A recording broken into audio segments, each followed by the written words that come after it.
jornada l'hem organitzat des de la Direcció General de Polítiques Ambientals i Medi Natural i el director Ferran Miralles farà els honors d'inaugurar la jornada.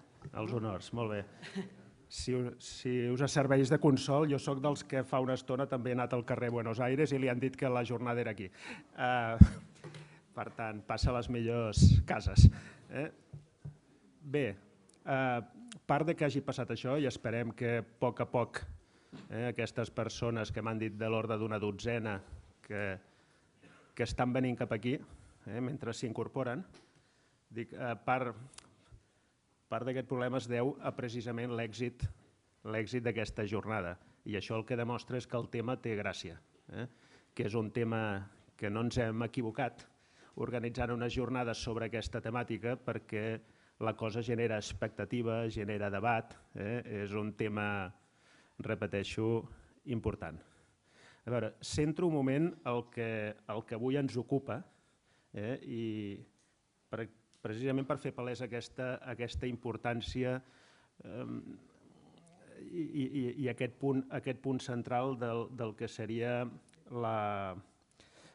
la compensació dels impactes i la compensació de la pèrdua de biodiversitat. Tots tenim clar que hi ha una jerarquia de mitigació, això ho tenim tots clars, per tant que el que hem d'intentar és evitar els impactes en primer lloc. Tots tenim clar que si no podem evitar-los igualment allò ha de tirar endavant i hi ha raons que justifiquen que aquell projecte, aquell pla tiri endavant, que podem prendre certes mesures correctores i per tant minimitzar l'impacte. Per tant, si no l'hem pogut evitar el podem minimitzar, podem corregir al màxim, però també som conscients que sovint després d'haver fet això queda un impacte residual. Per tant, malgrat haver reduït, malgrat la caiguda és més lenta, doncs seguim perdent biodiversitat. I la suma de moltes decisions d'aquestes, de molts impactes residuals, la suma de tot això segueix sent fer passos enrere. No tan ràpids com es feien en altre moment, però podem estar fent passos enrere. Això és així sempre i quan no aconseguim el que aquí avui ens congrega, és que no hi hagi pèrdua neta de biodiversitat. Per aconseguir això, que vol dir no perdre biodiversitat, sinó crear biodiversitat, recuperar biodiversitat, podem fer diferents coses. Algunes es venen fent de fa temps. Evidentment, tot el que sigui gestió de la natura, gestió dels espais naturals, tot el que sigui gestió de determinades espècies, no deixa de ser un guanyar biodiversitat, un guanyar natura, un guanyar hàbitat, un guanyar presència d'espècies o extensió, diguem-ne, de les espècies. Tot el que és infraestructura verda, intervenció per crear natura de nou, doncs ens ajuda també a compensar aquesta pèrdua de biodiversitat. Tot el que són acords de custòdia, i veig alguns aquí de la xarxa, alguns que hi treballen, doncs és aquest esforç també de gestió de la natura, és aquest esforç d'anar a més hàbitat, més espècie, més biodiversitat. Per tant, de coses ja se n'estan fent. Però del que avui parlem és de quina manera podem, en l'avaluació ambiental, avançar en la quantificació dels impactes, perquè hem de ser capaços de veure aquest impacte residual, quin és, com el quantifiquem, quin és realment l'impacte. Això és passar de lo qualitatiu, a vegades allò, home, més o menys aquí hi ha impacte, a dir com fem els números, com posem xifres, I la segona, després de quantificar l'impacte, és veure de quina manera el compensem, de quina manera podem proposar mesures compensatòries i dir, escolta, l'impacte és tant, per tant l'has de compensar amb tant, m'has d'equilibrar això, perquè jo el que vull és no tenir una pèrdua neta de biodiversitat, i aquest és l'objectiu. Per tant, el tema és aquest, és després d'evitar al màxim que puguem els impactes, després de minimitzar-los al màxim, som capaços de quantificar-los amb rigor l'impacte residual que queda i som capaços de proposar mesures compensatòries que realment deixin a zero aquest compte de guany, pèrdua de biodiversitat, que el deixin a zero, som capaços. Fa temps que, evidentment, en l'avaluació ambiental i doncs, la Subdirecció General d'Avaluació Ambiental, tant per tant el servei que es dedica a l'avaluació ambiental de projectes com el que es dedica a l'avaluació ambiental de plans i programes.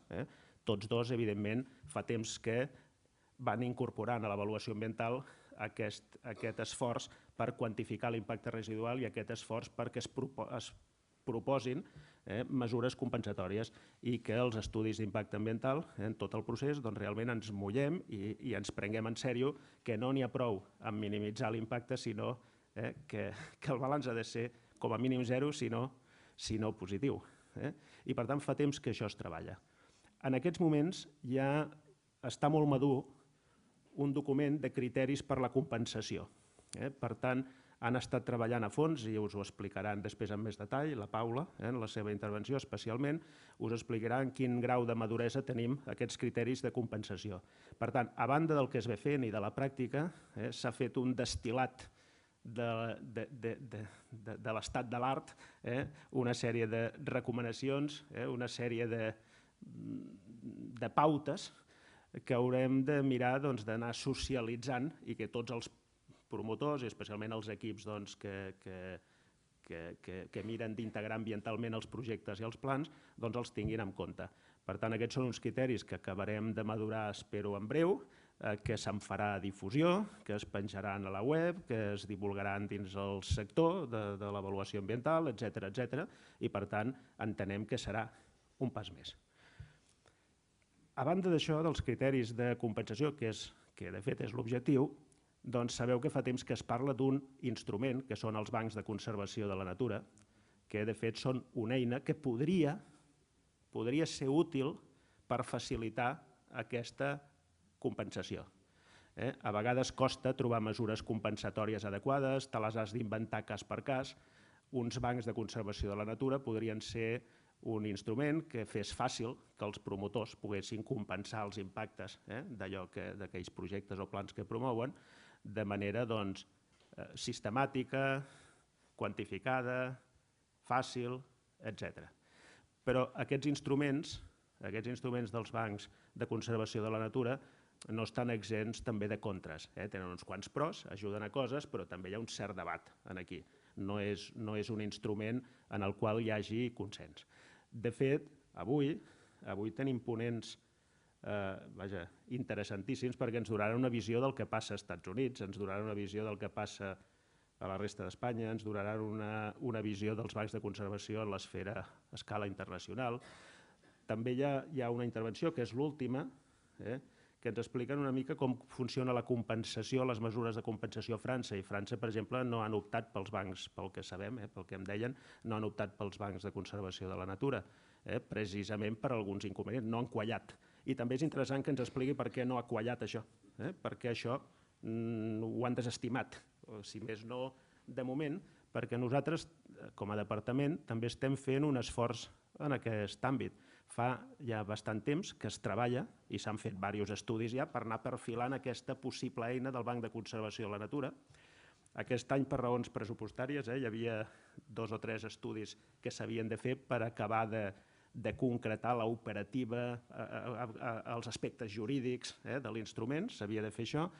Ens hem endarrerit una mica, dic, per raons pressupostàries, però en el pla de govern d'aquesta legislatura hi és. El pla de govern d'aquesta legislatura, que pel que fa a la direcció general que jo encapçalo, té com una vintena d'accions, una de les quals és aquesta, els bancs de conservació de la natura. Per tant, per nosaltres és tan important com per vosaltres el que avui ens puguin explicar algun dels ponents, perquè a banda d'avançar, com us deia, amb la compensació, amb aquests criteris, que això sí o sí ho farem, doncs hem de calibrar què fem en relació a la possible implantació de bancs de conservació de la natura a Catalunya. El que és segur, i amb això acabo, és que l'experiència acumulada d'aquests anys d'avaluació ambiental intentant integrar més i més i més la compensació en aquesta avaluació o aquest esforç que ha fet l'equip de la Subdirecció d'Avaluació Ambiental, aquest esforç que han fet de definir aquests criteris i treballar aquests documents, tot això ens permetrà anar agafant pràctica, experiència, i tot això enriquirà la possible eina dels bancs de conservació de la natura, si és que finalment aquests estudis en l'aspecte jurídic, operatiu, etc., ens acaben empenyent a posar-los realment en marxa. En tot cas, que no hi hagi bancs no vol dir que no s'estigui fent la feina. Els bancs són, repeteixo, un instrument més, que pot ser útil o no. L'important és la compensació. L'important és que no hi hagi pèrdua neta de biodiversitat. L'important és que aquest país no hagi aconseguit només alentir la pèrdua de biodiversitat, sinó que sigui capaç d'aturar-la i, si pot ser, revertir-la. Revertir aquesta pèrdua i, per tant, començar a guanyar netament biodiversitat, que hauria de ser o és l'objectiu d'aquest govern. Dit això, passo la paraula a la Paula, que ens situarà una mica d'aquest punt que jo us apuntava ara, d'aquest punt en el qual estem, i així podreu veure una mica com està el pati. Jo em quedaré en aquesta ponència, després no puc acompanyar-vos la resta, hi ha aquelles coses que passen. Em feia molta gràcia aquesta jornada, ja me l'explicareu, agafeu apunts, i com que el meu mail molts el sabeu, ja me'ls enviareu. Gràcies.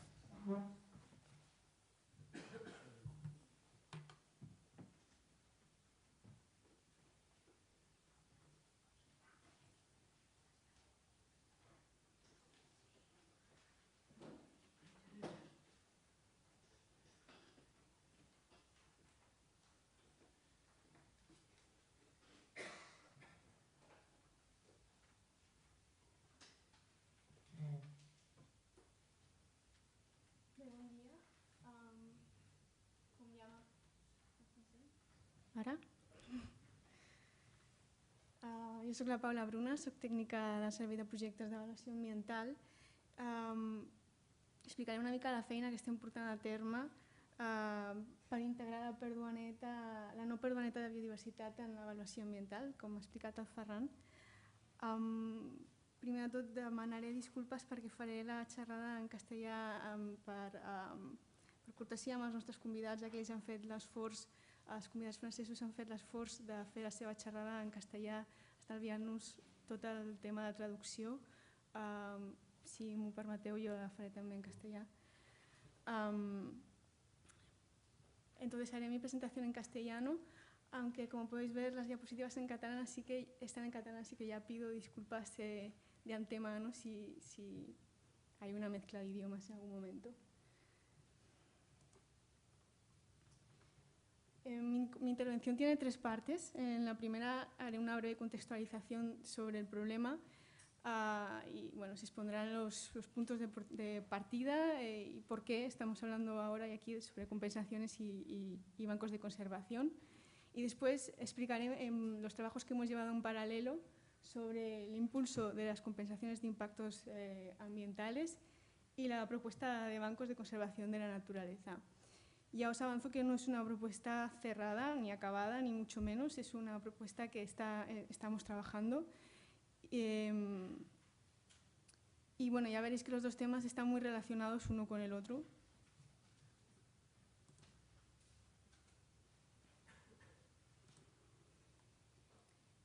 Bien, entonces, después de tantos años aplicando la evaluación ambiental, casi 30 años desde el primer decreto de evaluación de impacto ambiental del 88, pues se puede decir ya que llevamos un largo recorrido en aplicación de medidas de prevención y mitigación. Así, si consideramos, como ha explicado también Ferran, si consideramos el impacto de un proyecto, pues previamente existe un impacto potencial inicial. En un primer lugar, se ve reducido por las medidas preventivas que evitan el impacto, las medidas minimizadoras, las medidas correctoras, quedando el impacto potencial mucho más reducido, pero existe un impacto que se llama el impacto residual, que la Ley 21/2013 de Evaluación Ambiental define como aquellas pérdidas o alteraciones de los valores naturales de carácter permanente cuantificadas en número, superficie, calidad, estructura y función, que no pueden ser evitadas ni reparadas una vez aplicadas in situ todas las posibles medidas de prevención y corrección, es decir, todas las medidas anteriores, ¿no? Entonces, ¿qué pasa? Que a lo largo de los años, aunque cada impacto por sí mismo pueda ser más o menos pequeño, se van acumulando los impactos residuales y esto conlleva una degradación del medio ambiente. Para ello, si aplicando la jerarquía de mitigación, esta jerarquía que en primer lugar dice que los impactos se tienen que evitar, en segundo lugar todos los que no se pueden evitar se deben reducir, ¿no? Así siguiendo este orden después se deben corregir, contrarrestar y por último la jerarquía de mitigación prevé la compensación de los impactos residuales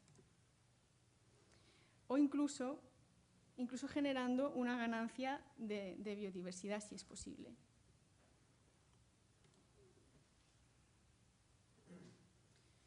Bien, las medidas compensatorias a las que nosotros nos referimos en concreto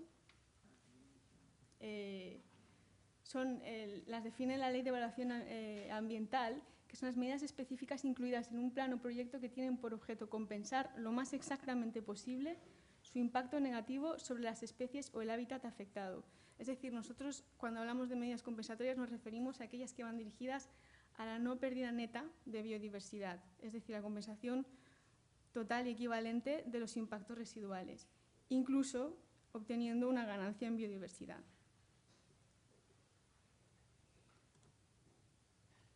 O sea, el objetivo, como hemos dicho, es la no pérdida neta. ¿Pero qué es la no pérdida neta de biodiversidad, ¿no? Esto que estamos hablando todo el rato y que está en el título de las jornadas. Pues es cuando los impactos sobre la biodiversidad causados por un proyecto, plan o programa son menores o iguales que las medidas para evitar, minimizar, restaurar y finalmente compensar los impactos residuales.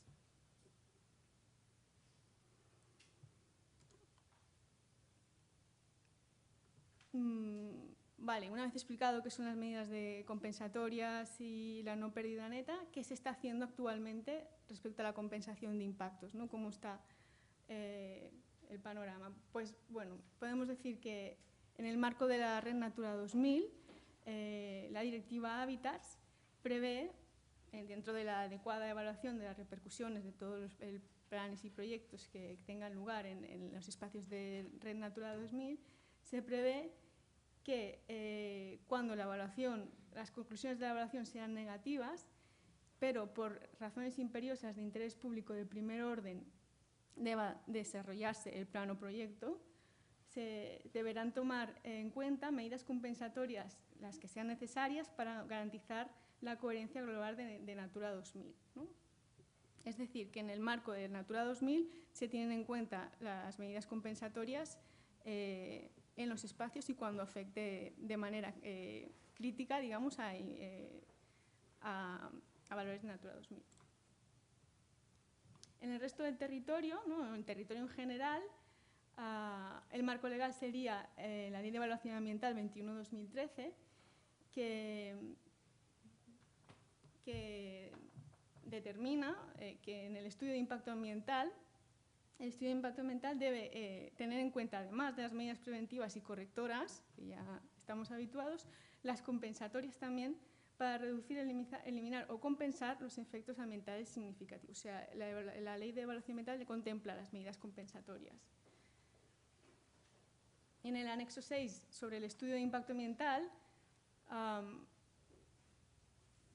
dice que las medidas compensatorias, el estudio de impacto ambiental debe considerar las medidas compensatorias, es decir, aquellas dirigidas a compensar los efectos, dichos efectos, a ser posible con acciones de restauración o de la misma naturaleza de efecto contrario a de la acción emprendida. Y estas medidas compensatorias deben ser incluidas en el presupuesto del proyecto, al mismo detalle que el resto del proyecto. Entonces, así para resumir, pues ahora mismo las medidas compensatorias se están aplicando para impactos en la Red Natura 2000 y fuera de la Red Natura 2000 se están considerando puntualmente.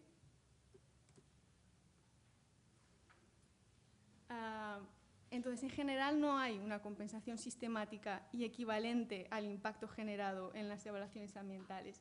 De hecho, hay estudios que dicen que en Cataluña solo un 4,7% de las declaraciones de impacto ambientales incorporan medidas compensatorias. En el resto del Estado la cosa tampoco es muy buena, porque la media estatal de las comunidades autónomas es de un 6,25%, siendo un 15,9% la comunidad que más incorpora las medidas compensatorias.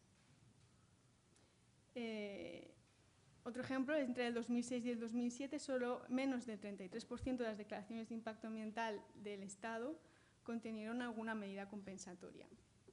Y estamos hablando de alguna medida compensatoria, no de que se hayan compensado todos los impactos residuales.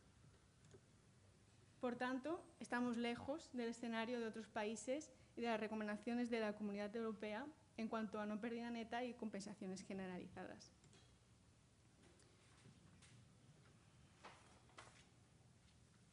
Bueno, para corregir esto, decidimos impulsar la compensación de impactos ambientales en la evaluación ambiental. Empezamos encargando un estudio de base para la aplicación de medidas compensatorias en la evaluación ambiental de proyectos en el 2013, en donde ya definimos el alcance de la compensación y decidimos que el alcance no iba a ser solo para las áreas naturales protegidas, sino que las medidas compensatorias debían ser aplicadas en todo el territorio y no solo para los hábitats de interés comunitario o las especies de interés comunitario, sino que debían ser aplicadas para impactos en hábitats naturales o seminaturales relevantes a nivel regional, e incluso abrimos la puerta a considerar en un futuro los impactos en servicios ecosistémicos. También definimos unos límites de la compensación. Los impactos críticos no se pueden compensar, ya que motivarían la no viabilidad del proyecto. Contemplamos como excepción los proyectos de interés público de primer orden, de manera análoga que lo hace la Directiva Hábitats para espacios de Natura 2000.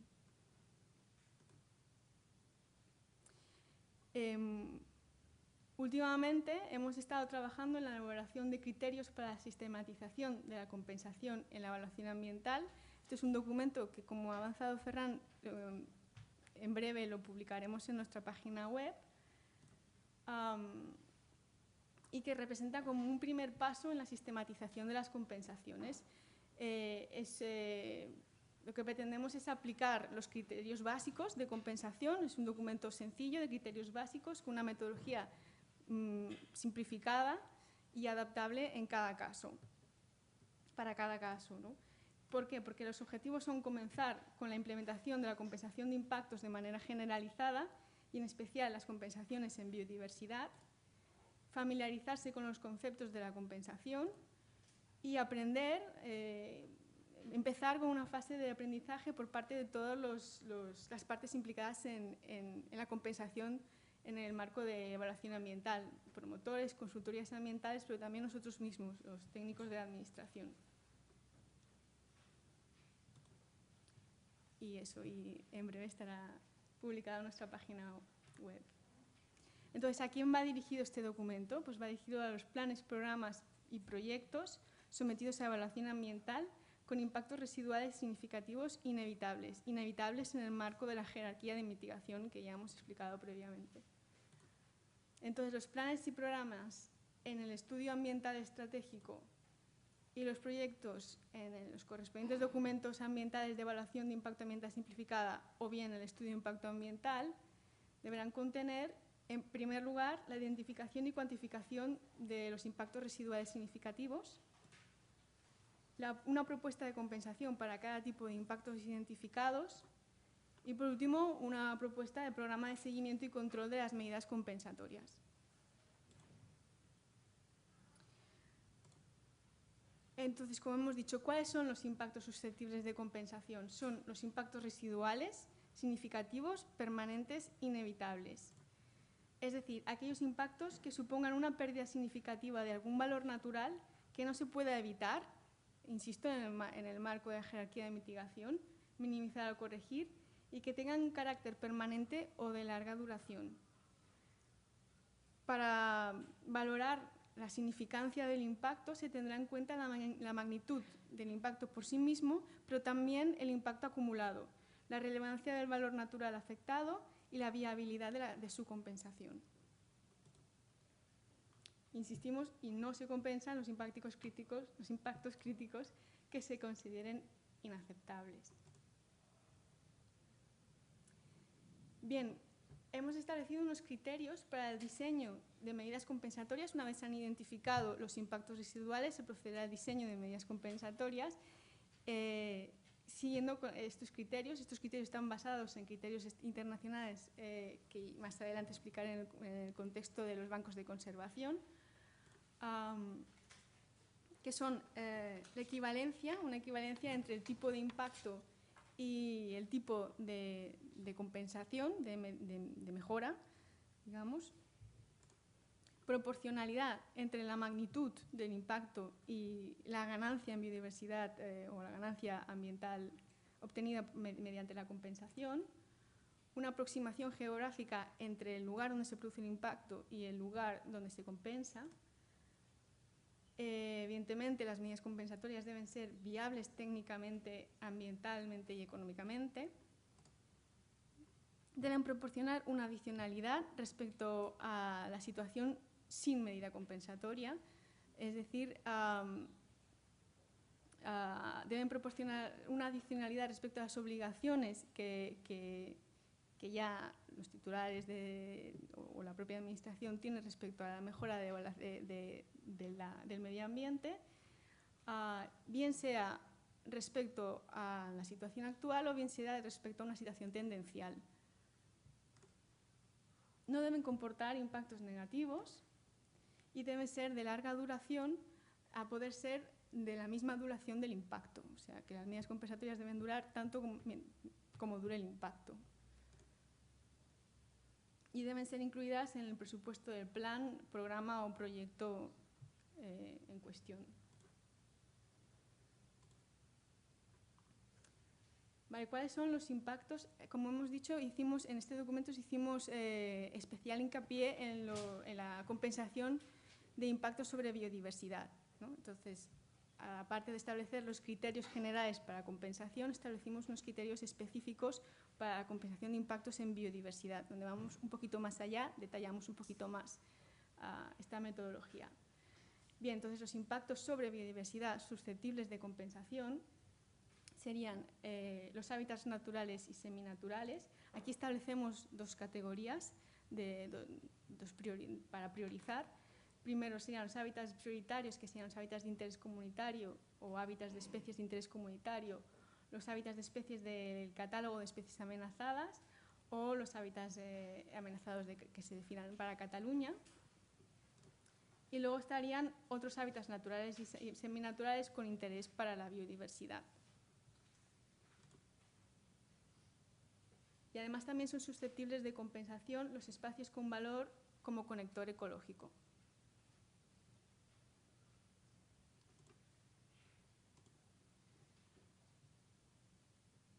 Bien, estos impactos pueden derivarse bien de la pérdida directa de superficie de hábitat, ¿no? O sea, pueden derivar de una pérdida directa de superficie de hábitat. Por ejemplo, hemos puesto un ejemplo pongamos este pedazo de biodiversidad, ¿no?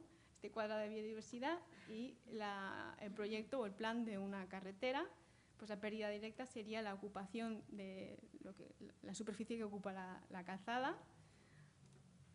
Pero también pueden producirse, también se tiene en cuenta la pérdida de biodiversidad asociada a la degradación de la calidad del hábitat. En el ejemplo de la carretera, pues podría ser un buffer, una superficie alrededor de la carretera en la que por impactos por sonido, por frecuentación, polución, se produce una degradación de estos hábitats y son degradados o desplazados.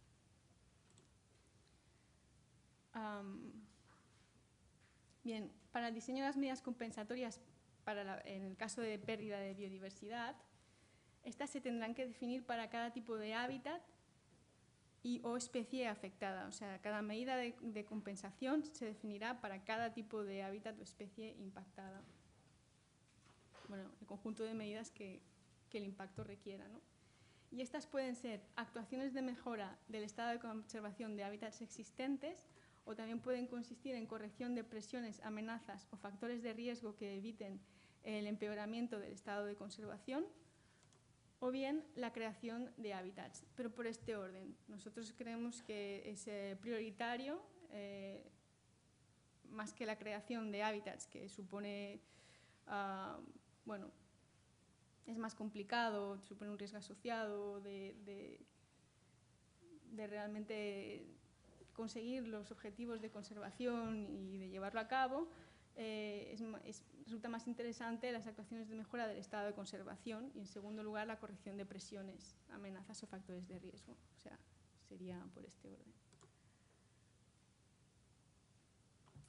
Bien. Una vez explicado la compensación, nuestra propuesta para la sistematización de la compensación, ahora os explicaré la propuesta catalana de bancos de conservación de la naturaleza. Esta parte es un poco más compleja. Bien, la propuesta de bancos la impulsamos de manera paralela al impulso de las compensaciones y digamos que el punto de partida fue el Ministerio, que decidió impulsar los bancos de conservación como instrumento para la conservación y la compensación de impactos. Pero antes de explicar esto, os explicaré un poco qué es un banco de conservación. Según la Ley de Evaluación Ambiental, es un mecanismo voluntario para conservar, reparar o restaurar las pérdidas netas de valores naturales, ¿vale? Es decir, son unos terrenos administrados por el valor de los recursos naturales que hay en ellos. Y a cambio de la protección de forma permanente de estos valores, de la gestión y el seguimiento de los terrenos, el responsable del banco puede vender o transferir los créditos de conservación a promotores que lo necesiten para satisfacer las compensaciones de los impactos residuales de planes o proyectos de desarrollo, ¿no? Es decir, son unos terrenos donde se produce un incremento, una mejora de la biodiversidad y a cambio esta mejora se traduce en unos créditos que se pueden intercambiar por unidades de impacto de los proyectos o planes que necesitan compensar. Los objetivos de los bancos de conservación son, en primer lugar, compensar los impactos residuales de planes, programas y proyectos sometidos a evaluación de impacto, a evaluación ambiental, mejorar el estado de conservación en general del territorio, o sea, proporcionar una adicionalidad respecto a lo que ya se está llevando a cabo, y implicar la actividad privada en la conservación. Aquí hay que tener en cuenta que hay una proporción muy elevada de territorio que es propiedad privada, ¿no? Por ejemplo, parece que es un 70% de los bosques en Cataluña son propiedad privada. Bien, entonces los bancos de conservación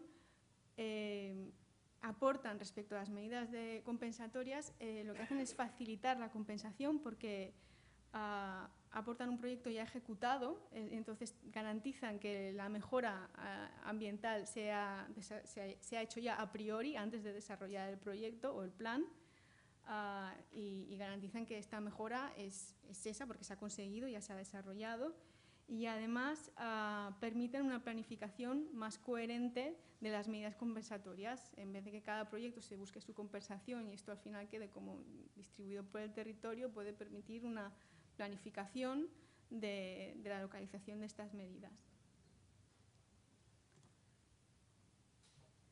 Entonces, como explicaba, cómo empezó esto, cómo empezamos nosotros a hablar de bancos de conservación fue a raíz de la Ley 21/2013 de Evaluación Ambiental, que la ley define el concepto de banco de conservación y establece el marco base y dice que es un mecanismo voluntario que permite compensar, reparar o restaurar, como hemos dicho, las pérdidas netas de valores naturales y que será objeto de desarrollo reglamentario por el Ministerio.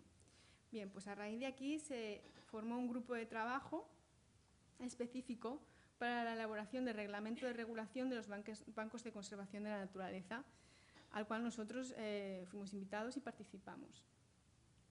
A raíz de aquí, pues como nosotros estamos llevando paralelamente todo el impulso de las medidas compensatorias, bueno, vimos que se adecuaba bastante a las ideas de compensación que nosotros teníamos y podía ser un instrumento interesante para complementar o para facilitar estas compensaciones. Y entonces decidimos empezar a trabajar para crear un sistema de bancos de conservación adaptado al contexto catalán. Para ello primero encargamos 2 estudios, el estudio de base para la implementación de un sistema de bancos de conservación de la naturaleza en Cataluña y luego un estudio de concreción sobre criterios técnicos y metodología de cálculo de créditos de biodiversidad. Como ya os he comentado, además participamos en una serie de reuniones del grupo de trabajo del Ministerio para elaborar el borrador del reglamento de bancos de conservación y su seguimiento posterior.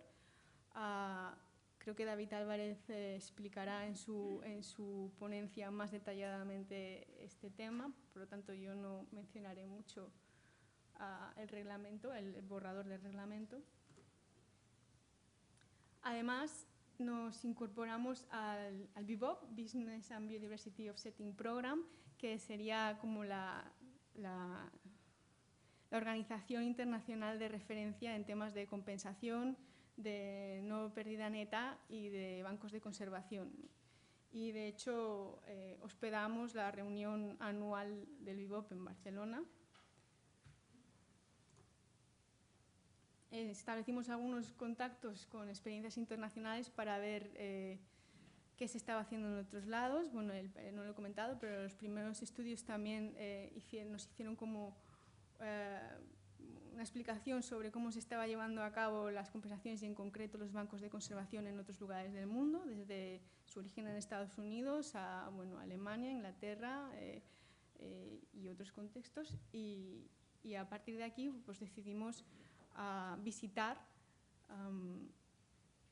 la Reserva de Activos Naturales, por ejemplo, de Cosur, en la provincia en la región de Provenza, Alpes, Costa Azul, ¿no?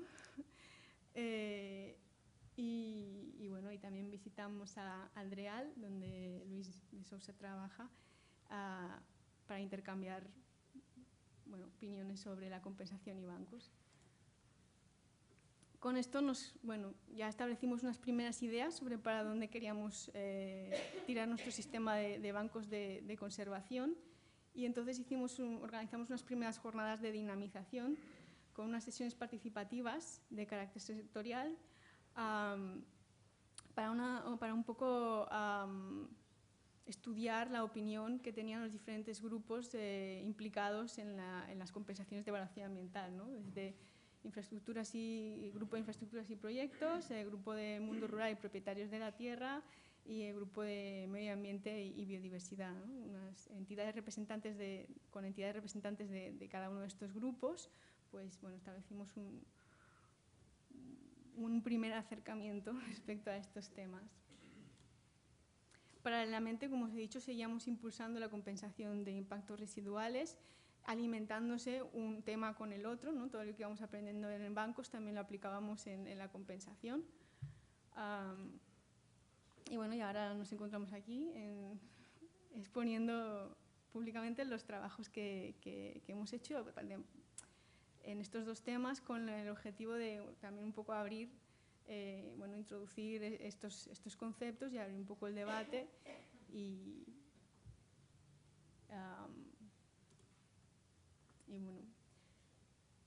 esta diapositiva es un poco para que tengáis una idea sobre la complejidad que supone un sistema de bancos de conservación. Hay muchos aspectos a analizar, desde aspectos técnicos, jurídicos, administrativos, de cálculo, de metodologías de cálculo, financieros, sobre el seguimiento y control del sistema. Es una cosa compleja.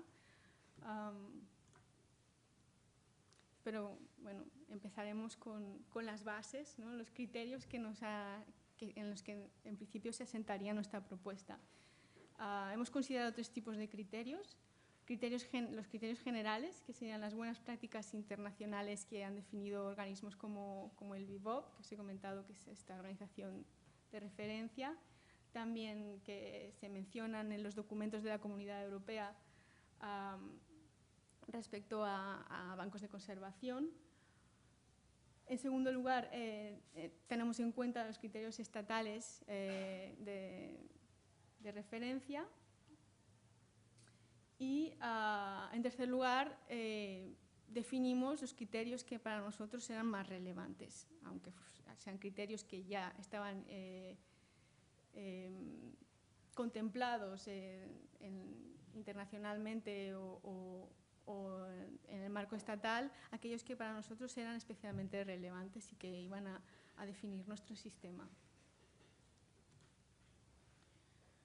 En fin, los criterios generales, ¿no?, los que establecen las buenas prácticas internacionales, un poco veréis que se parecen un poco a los criterios que he explicado antes para la compensación, que bueno, es alcanzar la no pérdida neta en biodiversidad o incluso la ganancia en biodiversidad, asegurar una adicionalidad respecto a la situación actual o tendencial, es decir, obtener resultados de conservación complementarios, por supuesto la aplicación de la jerarquía de mitigación, asumir que hay unos límites para la compensación, la planificación de las compensaciones en el contexto del paisaje, contexto regional, garantizar una participación y transparencia. El sistema debe ser transparente y debe implicar a agentes sociales en el diseño y la implementación y facilitar la información de manera clara. Debe ser un sistema que contemple la equidad social y ambiental y en el que la duración de las medidas compensatorias sea equivalente a la de los impactos, preferiblemente a perpetuidad. El sistema debe garantizar y anticipar, debe garantizar el buen funcionamiento del banco, debe garantizar que se planifique de manera segura y que se lleve a cabo de manera anticipada a la ejecución del proyecto, es decir, antes de que se produzcan los impactos, y que los objetivos de mejora ligados al banco de conservación sean equivalentes al impacto. Y por supuesto el sistema debe considerar criterios científicos contrastados, pero también el conocimiento tradicional.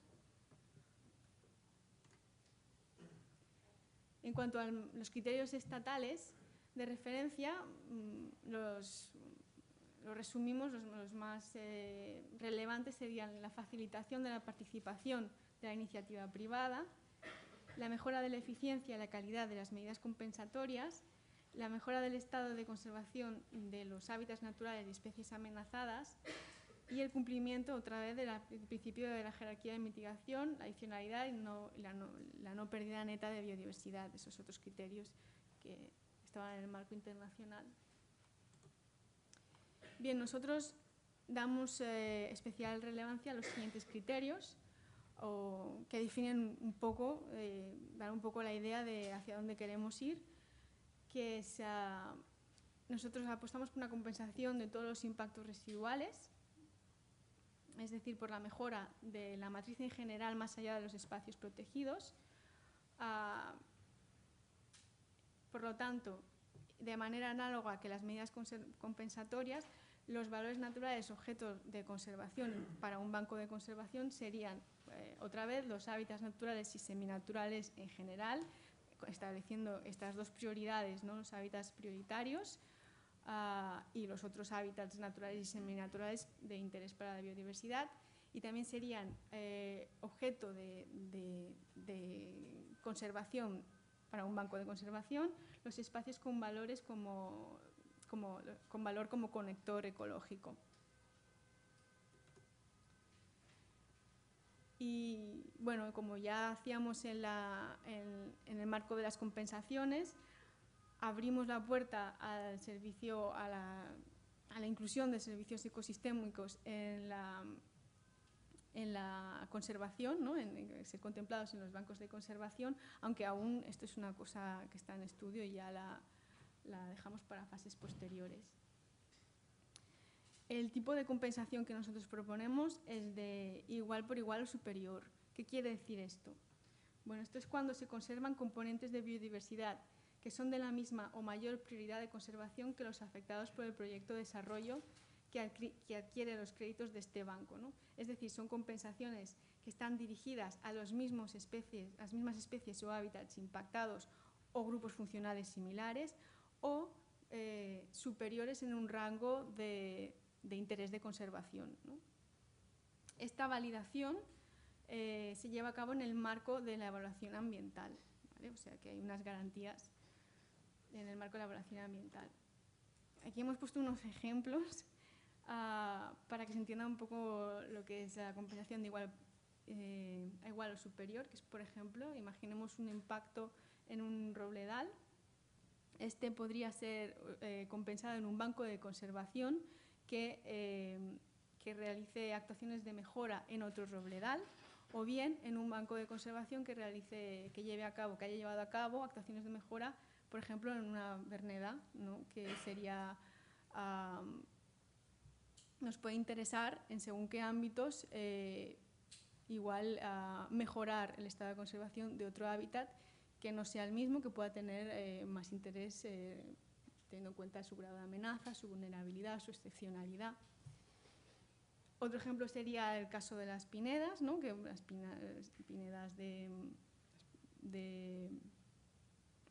Pinus aldepensis, ¿no? que son hábitats de interés comunitario, pero que están muy extendidas en nuestro territorio, pues podrían también ser compensadas en bancos de conservación que realicen mejoras en otras pinedas, o bien nos puede interesar realizar mejoras en, por ejemplo, encinares, en algún bosque de encinar que se encuentre degradado. Entonces, este tipo de compensación, que no es solo igual por igual, sino igual por igual o superior, permite, bueno, una mayor adaptabilidad y conseguir mayores beneficios en cuanto a biodiversidad.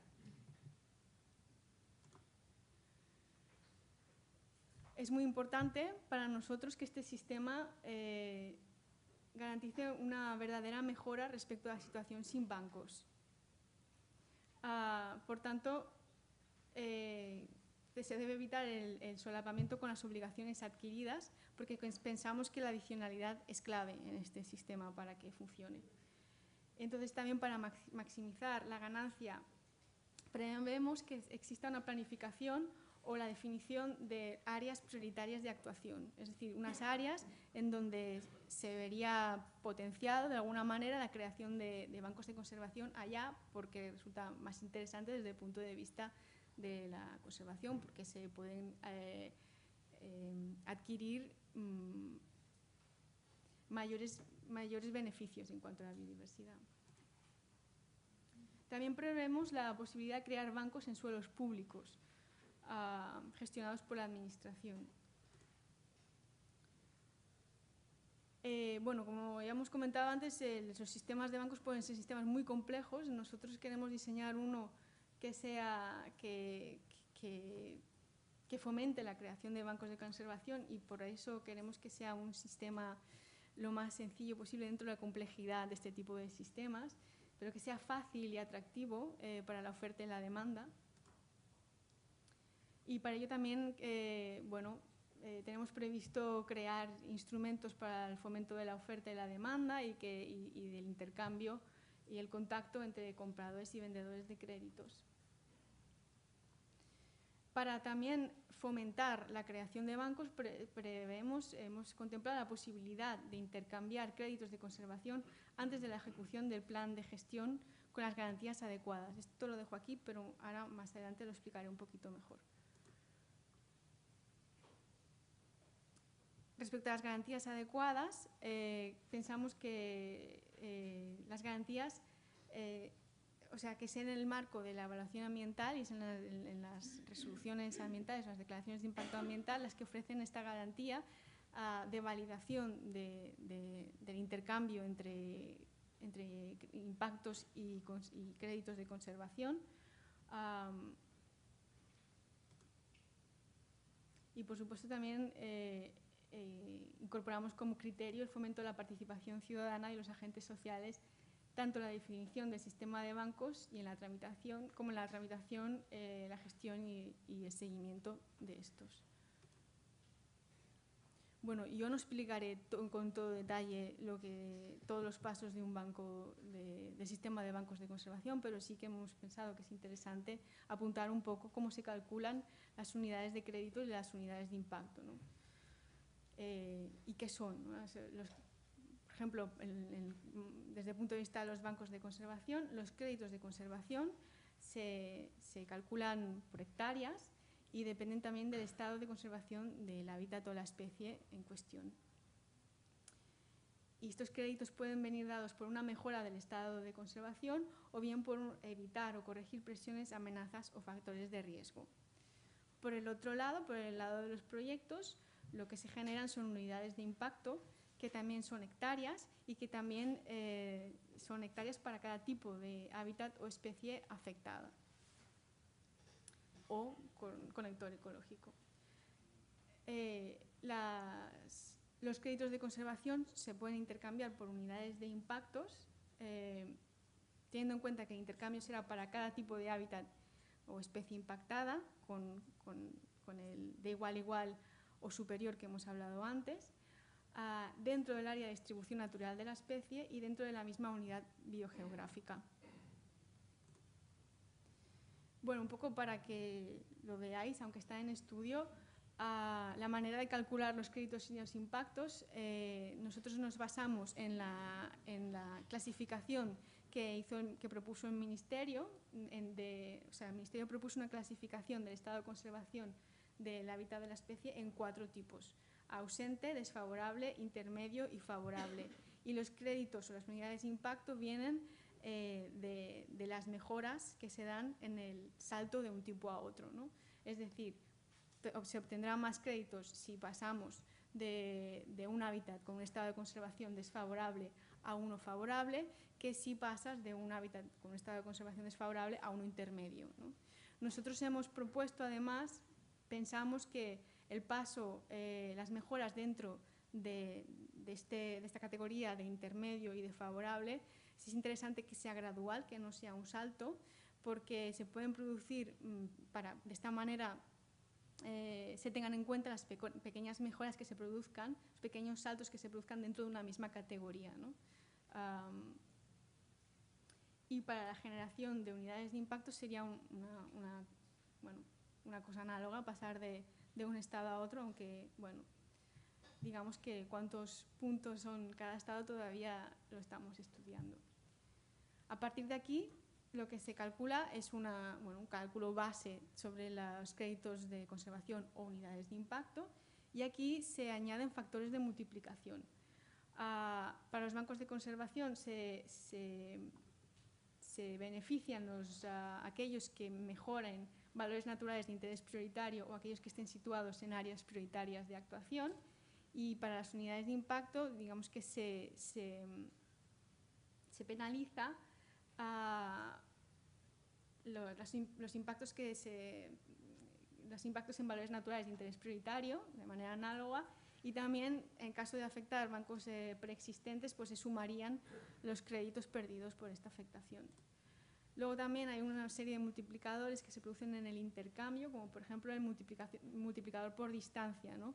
Teniendo en cuenta el criterio de proximidad geográfica entre impacto y mejora, pues se penalizará compensaciones, intercambios que se sitúen muy lejos del impacto generado, excepto si las compensaciones, el banco de compensación se sitúa en áreas prioritarias de actuación.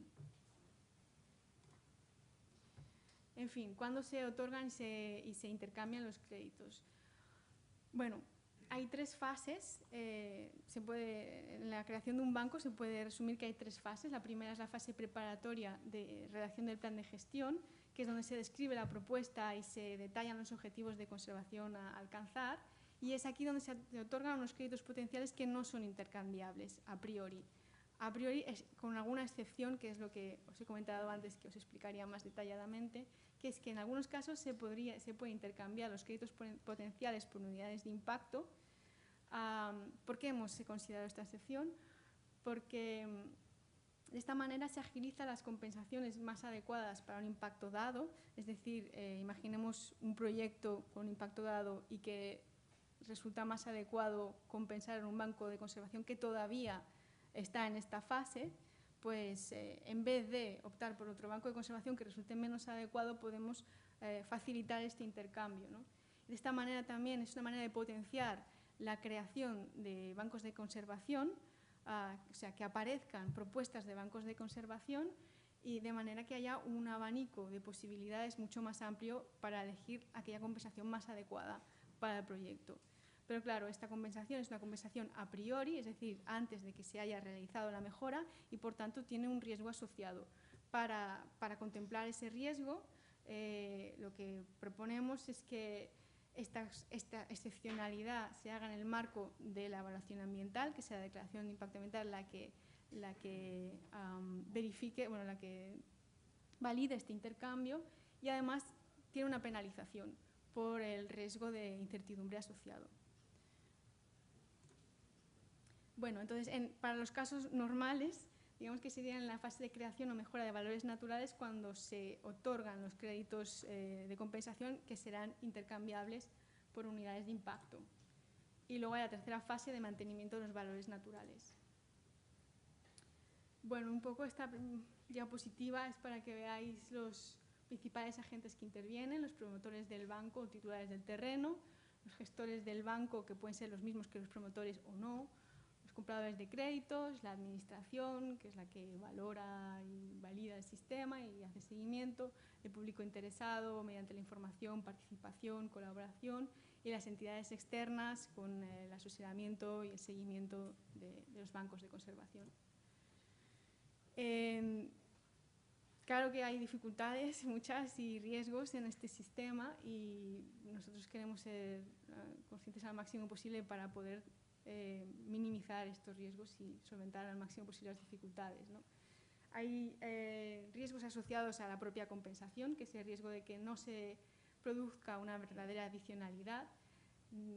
La dificultad también a la hora de decidir si un impacto es inevitable o no, que tendrá que ver igual con el coste de su evitación. El riesgo de influencia de las compensaciones sobre la idoneidad ambiental de los proyectos y la dificultad de poner límites a la compensación, ¿no? En el caso concreto de los bancos de conservación, hay el riesgo de la mercantilización y los riesgos derivados de desarrollo de mejoras de biodiversidad a bajo coste, y ahora mismo pues, es incierto el apoyo social y de la ciudadanía que hay sobre este tema, ¿no? Y así, en general, tanto las compensaciones como los bancos de conservación, pues, en algunos casos son resultados ecológicos a largo plazo, lo que conlleva incertidumbres, incapacidades, riesgos. Es difícil la planificación estratégica entre impactos y conservación, de manera que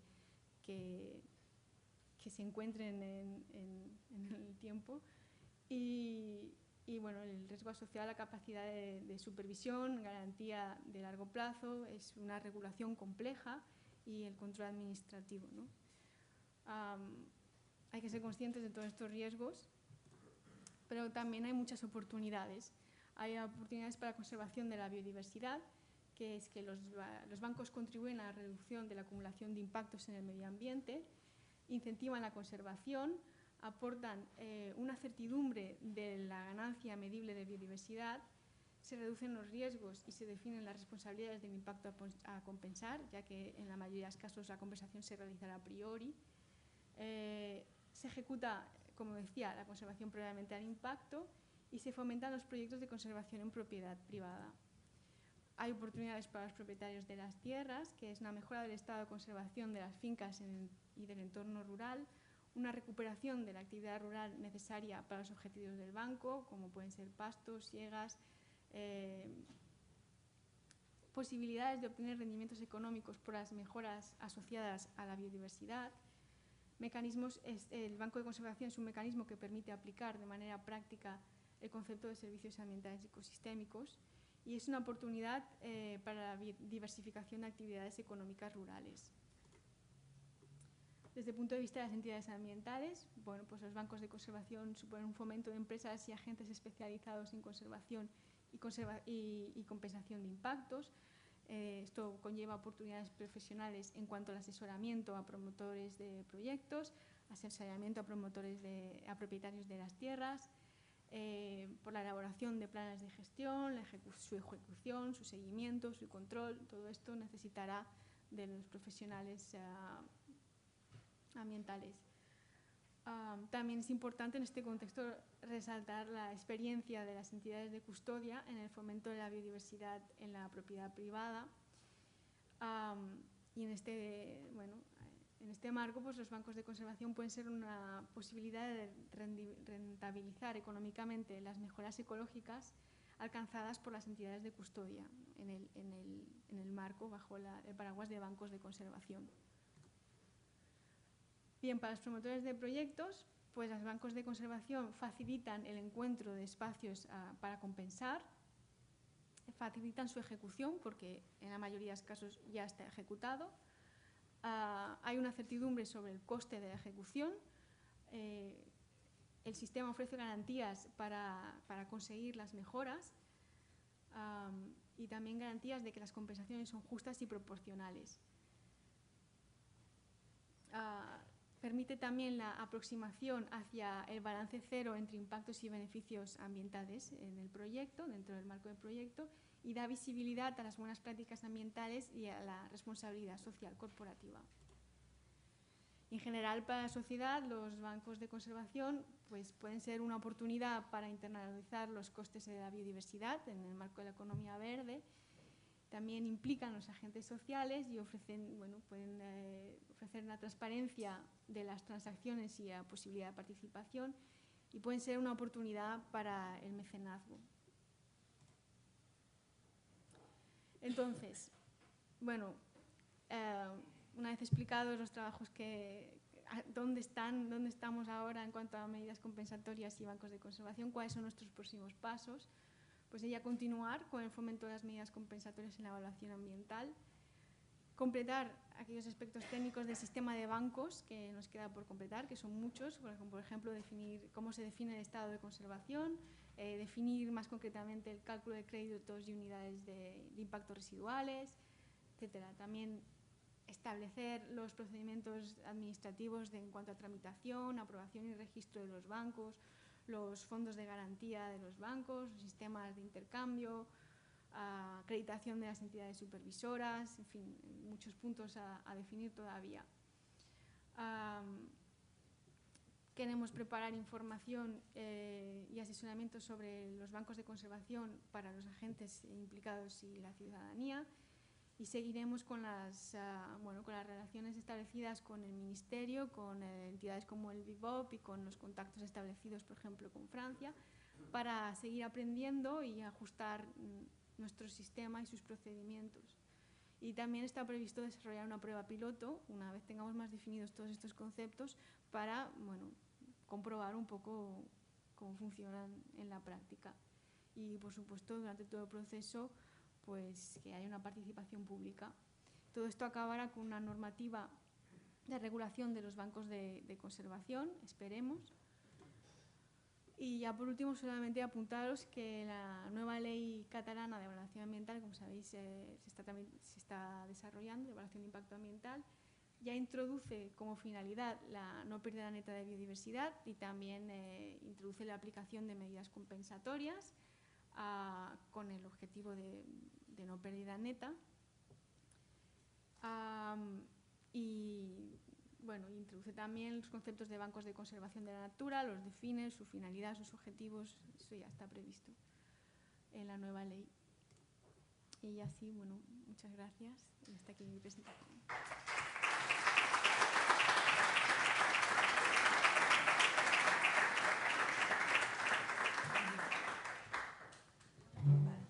Bueno, después de esta intervención teníamos pensado hacer la pausa café, y después a las 11:15 así seguimos. Y a última hora, a la 1, hay para hacer todas las preguntas conjuntamente, una mesa redonda para quien tenga preguntas, poderlas plantear, y como habrá cosas que igual se pueden solapar con los distintos ponentes, así ya se hace conjuntamente. ¿vale?